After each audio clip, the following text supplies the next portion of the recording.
The knock came at midnight. Not a polite knock. Not the kind someone makes when they are unsure if they should be there. It was desperate.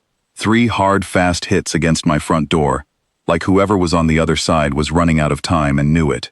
I was already awake. I am always awake at midnight. 8 years in the army does that to you. It rewires your brain so that sleep becomes a light switch instead of a deep hole, and any sound in the dark flips it back on. I had been sitting in my kitchen with a cup of cold coffee, listening to the wind move through the Pennsylvania trees outside, thinking about nothing in particular.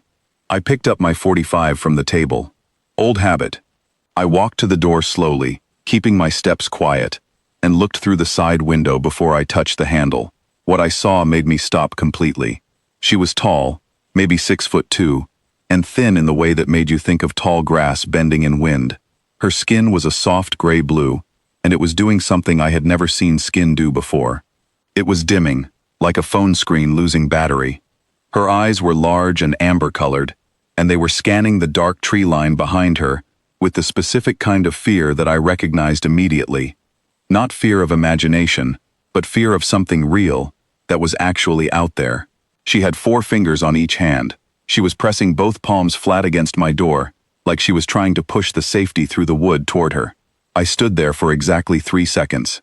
Then I opened the door. She flinched backward so fast she nearly fell off the porch step. Her eyes locked onto me, then onto the gun in my hand, and her bioluminescent skin dimmed even further, to almost nothing. "Please," she said.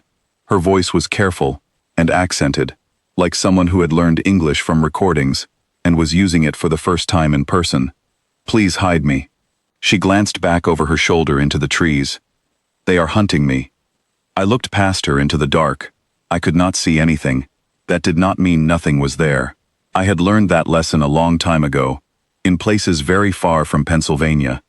"How many?" I asked. She blinked. She had clearly not expected that to be my first question. "4, she said. "Armed?" "Yes." "How far out?" "When I ran, 6 kilometers, but they are fast." I stepped back from the doorway and held it open. "Then come inside." She walked in quickly, and I closed the door behind her and locked it. She stood in my kitchen, looking at everything with wide eyes. The coffee pot, the old wooden table, the maps I had pinned to the wall out of habit. She looked like someone who had studied a place from photographs and was now standing in it for the first time, matching the real thing to the memory. I put the gun down on the table, not away, just down, and poured her a glass of water. She looked at it. "It is safe," I said. She took it with both hands and drank slowly. When she set the glass down, some of the light came back into her skin, faint, like the first gray of dawn, but there. "My name is Vis," she said. "Marcus," I said. "Sit down, Vis.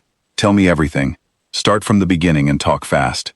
She sat, and she talked. Her people were called the Selhari.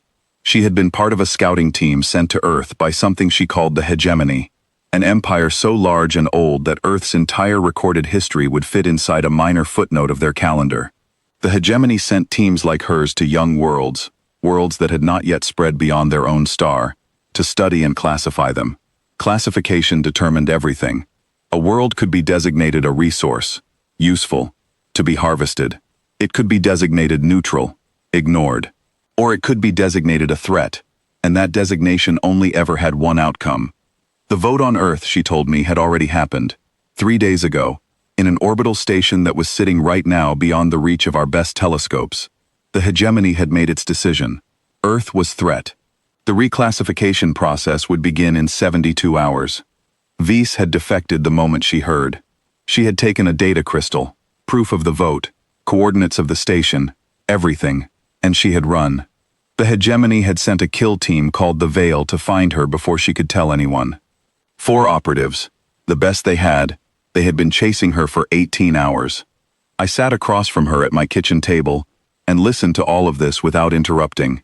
When she finished, I drank the last of my cold coffee. "You said 72 hours, I said.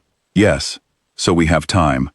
She looked at me with those amber eyes like she was trying to understand what species I was. "You are very calm," she said. "I've had people try to kill me in 4 different countries," I said. "I stopped panicking about it a long time ago. Panic doesn't help, thinking helps." I stood up and picked up my phone. Right now, I'm going to make 3 phone calls. While I do that, I need you to show me everything on that data crystal. Everything. The station coordinates, the team's last known location, all of it. She reached into a fold of her clothing and produced a small object that looked like dark glass. She pressed it to the surface of my table and it lit up, projecting information in soft blue light. Some of it was in symbols I could not read. Some of it, translated for her mission, was in English. Coordinates. A map of the local terrain with markers on it. 4 red markers, 6 kilometers east, moving slowly west through the forest. I looked at the map for a long moment. Then I made my calls. The first was to Danny Kowalski, who lived 4 miles up the road and kept his bag packed the way some people kept their keys by the door, out of habit, and because he never fully believed the quiet would last. The second was to Reyes, who was already awake because Reyes was always awake. The third was to a man we called Coach, whose real name was Gerald Okafor, and who had forgotten more about fieldcraft than most people ever learned. None of them asked me many questions. Danny asked one, "Real situation?" I said yes. He said he would be there in 10 minutes. Reyes and Coach said the same. Vise watched me make the calls. When I put the phone down, she said, "You are calling your government?" "No," I said. "I'm calling my brothers." 40 minutes later, 3 men were sitting at my kitchen table, loading magazines and eating the sandwiches I had made, because there was no point in going to a fight hungry. Vise stood near the wall and watched all 4 of us with an expression I could not fully read, but which contained a large amount of disbelief. I briefed them in 5 minutes. Maps on the table, markers on the positions, capabilities of the targets explained as clearly as Vis could explain them. The veil had technology that bent light around them slightly. Not true invisibility, but enough to make them hard to see in darkness. They carried neural disruptors, which Vise described as weapons that overwhelmed the human nervous system on contact. Close range only. Danny chewed his sandwich. So basically, we can't see them great, and we can't let them touch us. Correct, I said. And there are 4 of them. 4. And there are 4 of us. Also correct. He looked at Reyes. Reyes shrugged. Coach picked up his rifle and checked the chamber. Visa said quietly, "You are not afraid." Coach looked at her kindly. "We're afraid," he said. "We're just busy." I asked Vise one more question before we went out. I asked if the Veil had ever encountered a species that fought back. She was quiet for a moment.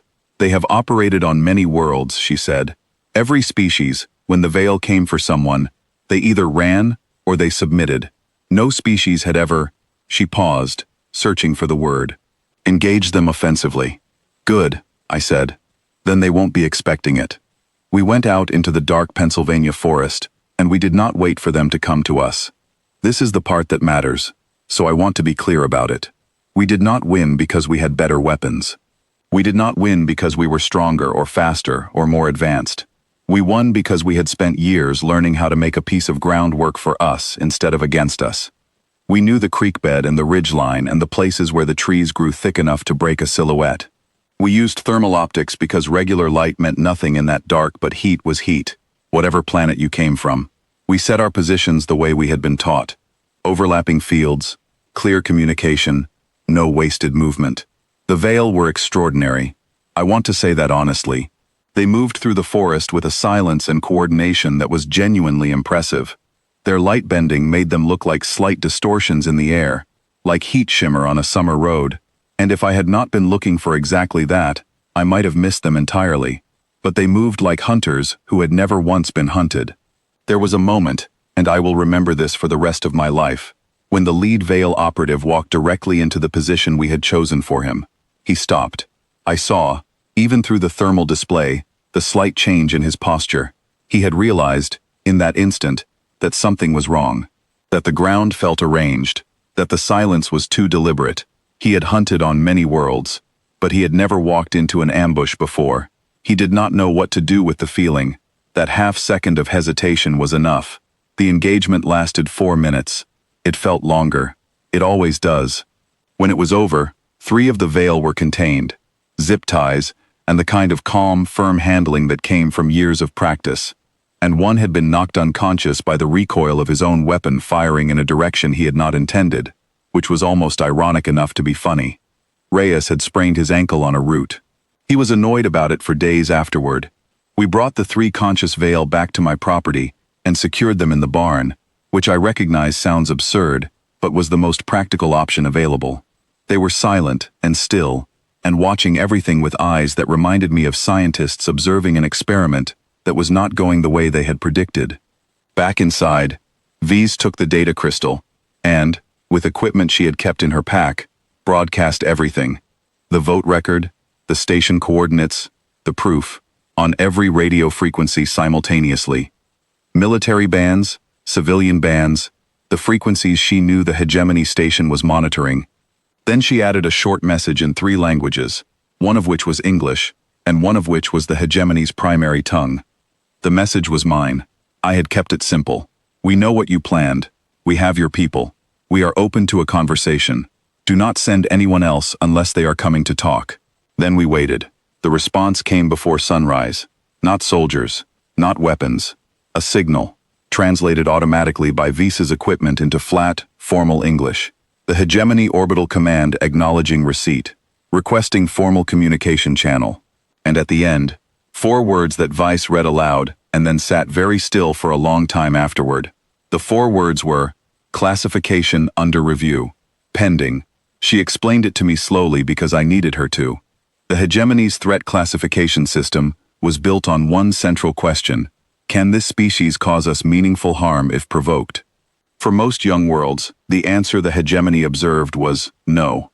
They could not organize fast enough, could not respond effectively enough, could not operate without the structures of governments and militaries and long chains of command. What had happened tonight did not fit any category they had encountered before. 4 ordinary men, no government authority, no official sanction, no time to prepare, had in one night identified, tracked, engaged, and neutralized an elite hegemony kill team, secured the operatives without significant harm, and then transmitted a coherent diplomatic ultimatum with a clear return address and reasonable terms. Not out of national duty, not because a chain of command ordered it, because someone knocked on a door and was afraid. 3 days later, the classification came through. Earth was redesignated. Not resource, not threat. The new classification, Vis told me, translated most closely to Category 1 Autonomous Sovereign. Do not approach without consent. She told me it was the highest protection status in hegemony law. She told me it had never been assigned to a species this young.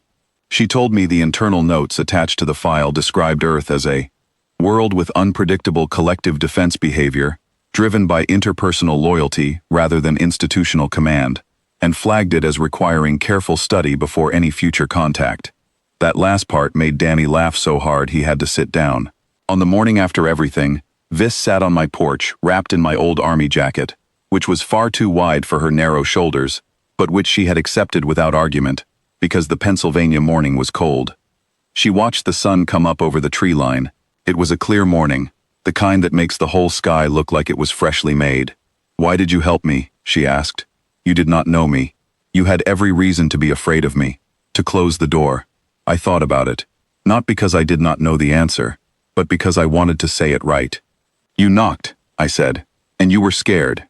That's enough for me." She was quiet for a while. The sun kept rising. The trees turned gold at their tops. "Your species is very strange," she said finally. It was not an insult. It was the most honest thing she had said since she arrived. "Yeah," I said. "We get that a lot." She pulled the jacket tighter and looked at the sky, at the stars that were fading now in the growing blue light. Stars that she knew better than I did. Stars where things were moving and changing because of what had happened in a small forest in Pennsylvania in the middle of the night. "I think," she said softly, "the hegemony made the right choice." I poured 2 cups of coffee and handed her one. She held it in both 4-fingered hands and looked at it the way she had looked at everything in my house that first night, carefully, with attention, like she was filing it away somewhere important. The sun finished rising. The world was quiet and bright and still here. That felt like enough.